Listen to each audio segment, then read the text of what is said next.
Right, hello guys, welcome to my first eBay video. I've been doing eBay for about a year and I sell vintage ceramics. You can find me under Damien's Items of Color on eBay or Damien's Vintage on Etsy. Um, in over a year, I started last May and I've had just over 1100 uh, pounds worth of sales. I probably made half that as a hobby. Or sorry, I made probably half of that has been profit, half has been cost. It's quite expensive to buy the items that I sell. And the biggest item profit I made was £110 on an item that I was given as a gift to sell.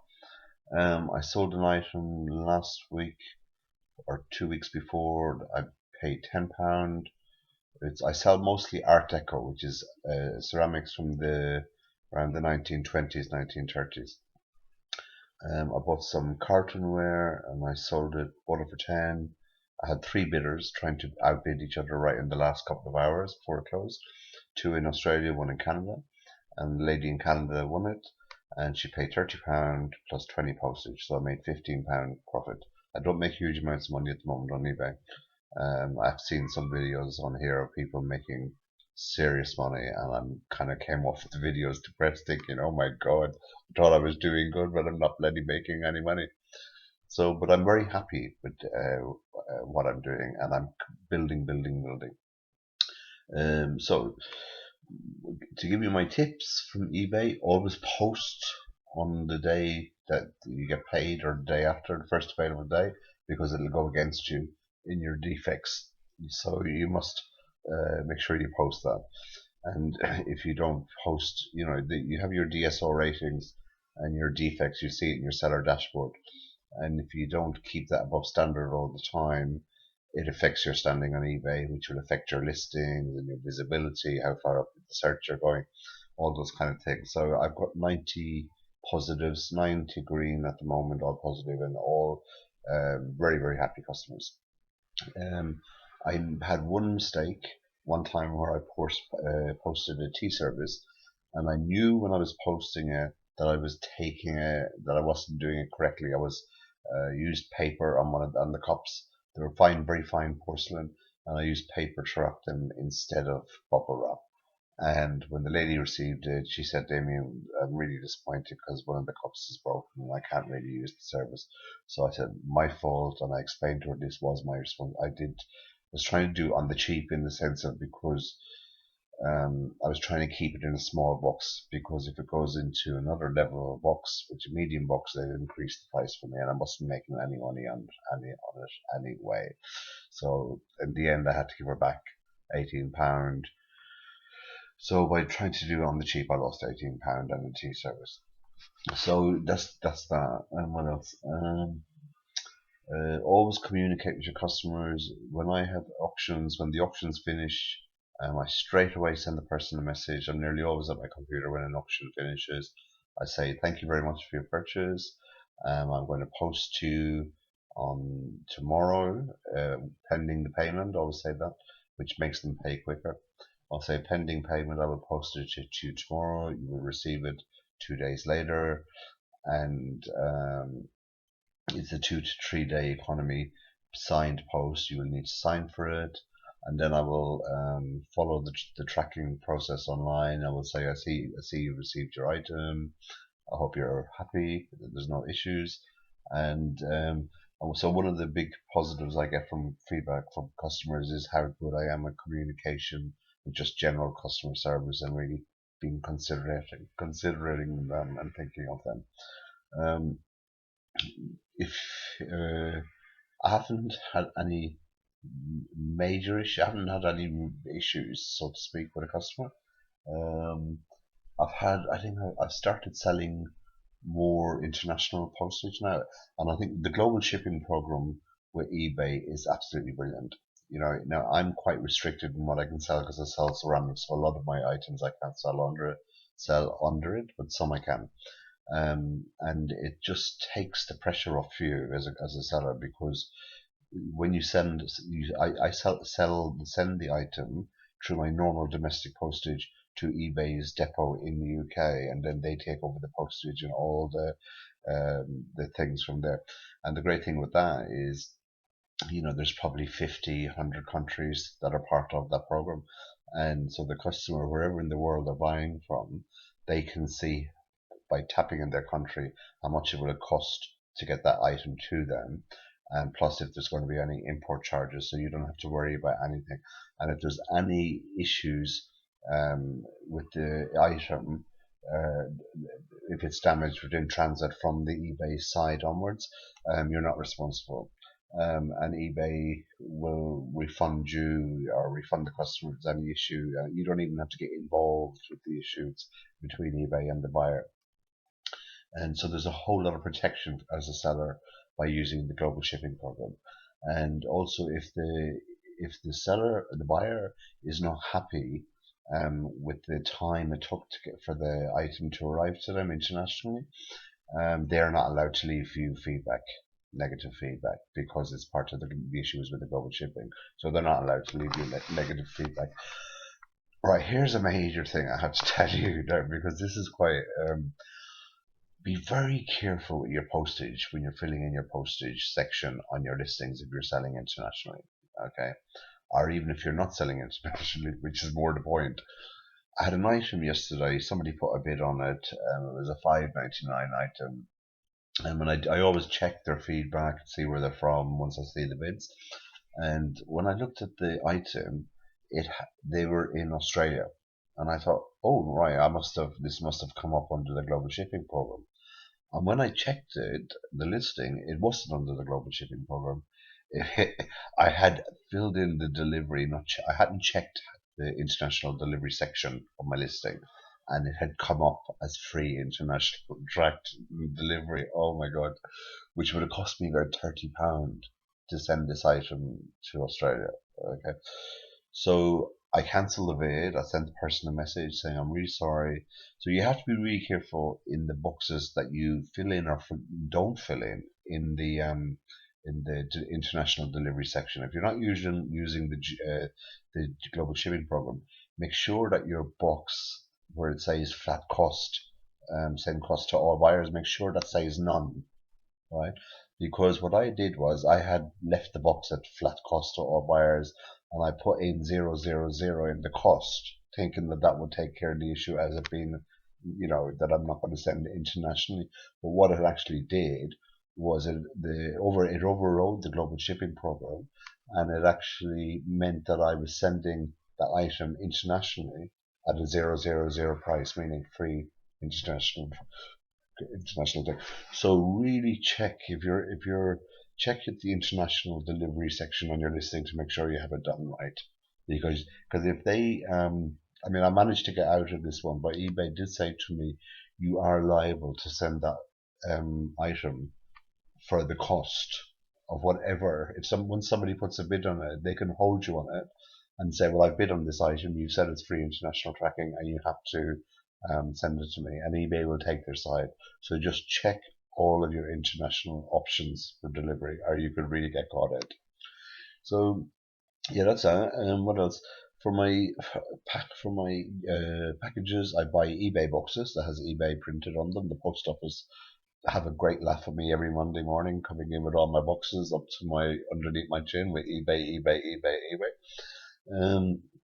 I use bubble wrap on all my items. I sold 2 items today, no profit, but it's okay. And I use bubble wrap. I use polystyrene airfill, these kind of little white chip type things that fills the box out. When I'm packing a box, the last thing I do is I shake the box, and if there's any movement in the box at all, that means I haven't filled it enough with these white things. So I will only finish the packing once there's absolutely. I should be able to, even though it's ceramics and china in it, I should be able to throw the box up and for it to fall down and there'd be no impact on the box or the item. And that's the only time then I realize I packed it properly. So yeah, so this is my first video on eBay. So I'm doing it from my bed because I'm being lazy and I just fancy a little chit chat on my video. So Yeah, so I've had 90 positives. I'm really enjoying eBay. I live in the middle of a very famous market in London called the Portobello Market. It was famous from a film called Notting Hill with Julia Roberts and Hugh Grant, and this was all centered around that market. And I live literally in the market. So usually, what I do is on a Friday I'll go. I have certain places I go, and I will buy my bits and pieces in the market, and I normally spend about 20 or 30 pound. Not every week because I don't have a lot of money, and then I come back, and then on between Saturday and Sunday I list it. So my listings normally go live on Sunday. All right, here's something else to tell you. It, try to have if you're doing auction listings, try to have your auctions finish on a Sunday. Start on a Sunday and finish on a Sunday, and finish around maximum 8 p.m. And space the finishing times are between 6 and 8 or 5 and 8. Now, eBay has told me this. I had noticed that there was a trend where I would start to sell more things on Sundays. And eBay said, yeah, mostly Sundays is the day where people will sit down and buy on eBay. So if you try to have your listings set up to end, your auction set up to end on a Sunday at around between 6 and 8 p.m., you'll notice there's a trend on that time to think. What else? Let me just have a little think.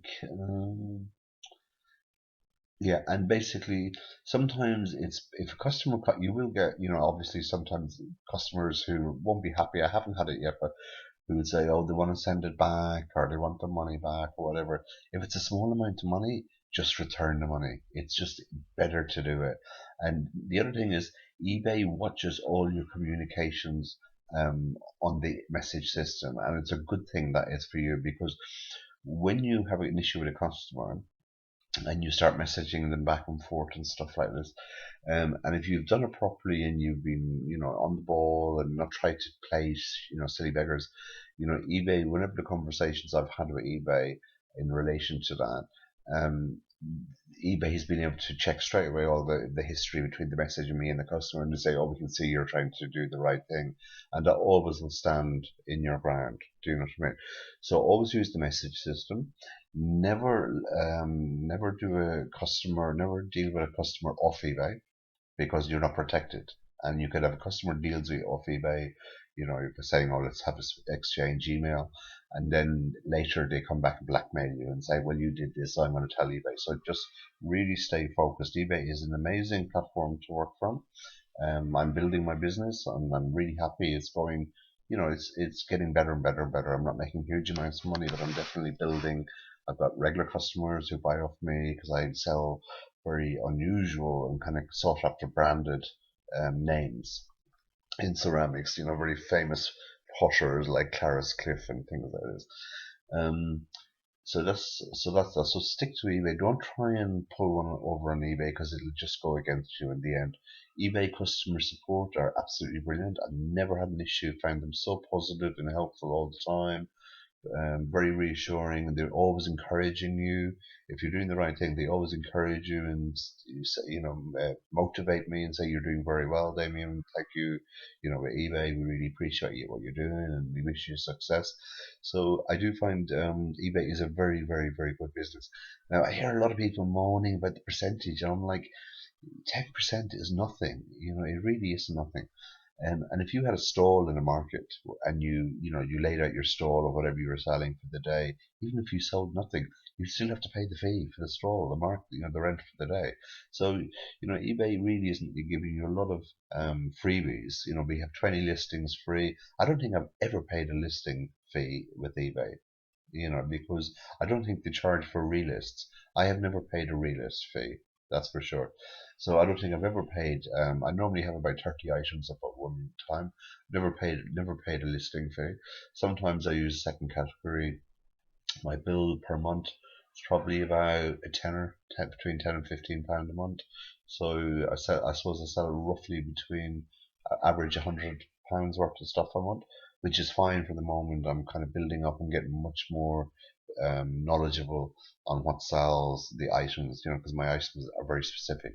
So what kind of, I sell Royal Doulton, sell Royal Albert, all porcelain china with kind of strong kind of connections to it. Um, so I think with eBay, just stick. Yes, don't try pulling over eBay because it'll go against you. Deal with the customers, you know, straight up all the time. Don't just not answer or reply to customers, and try to be the first, to contact them once they purchase from you and acknowledge, saying thank you for purchasing, etc., etc., etc. Check customers' feedback, where their account. Once you see a bid on an item, if you don't have a lot of items listed, check where the customers' bid is, where they're registered. I had a customer tonight who bid on an item, and their account was registered in the Philippines, and it was the same thing like I was saying earlier on about sending internationally. I hadn't set this item up as an international item, but when I spoke to eBay before the auction ended, they said no, this person's actually postal address and is registered in the UK. I said okay, that's fine. So try to cover yourself, preempt things. Look at people's feedback. Look at the feedback that they leave for others. Think of what type of customer they're going to be to you, and do your research on the people who are buying from you to see if you're going to have issues. Just be prepared. And if you think it's somebody who's problematic, it's best to try to avoid and block them if you can. So finish your auctions on Sundays. Uh, I have buy it now, but a lot of my things I don't do best offer because I might buy something for £5. It costs me £4 to sell it. I have it listed at 15. So there's not really any maneuvering room in there for me to make any profit if I start putting a best offer on that. So leave it for buy it now. My first big item I sold was a child's toy, but it was an amazing child's toy. It was a Noah's Ark with all the figures, and it was just a huge big thing. I'd never seen anything like this before, and it looked like it had been specially made, handcrafted. And a lady came. I did an auction for £45, and this woman started communicating with me about 2 days before the auction finished, asking me, and I was sending her information because there some of the figures were broken, and I was giving her lists. These are broken, and so she was negotiating, started chatting about it, and then just before the auction closed, she said, "I'll give you." I don't know how much it was, but it was less than the auction price anyway. And I had spent £25 on it, and with eBay's fees and all the work, there was a lot of photographs involved. So with all the work I put in, I would have made £10, and I just thought, oh, no, it was paid. Now she didn't give me any indication that she was going to do that from the beginning, so she was wasting my time. Okay, now this is the positive here. When the auction finished, I relisted the auction and as a buy it now, no best offer as buy it now for £100 because that really was the worth of it. And I'd done that maybe on a Wednesday, Thursday. I woke up on a Sunday morning and I had a yellow flag up saying your item is sold. Okay, no buy it now, sold for the price. And this lady who bought it was very appreciative.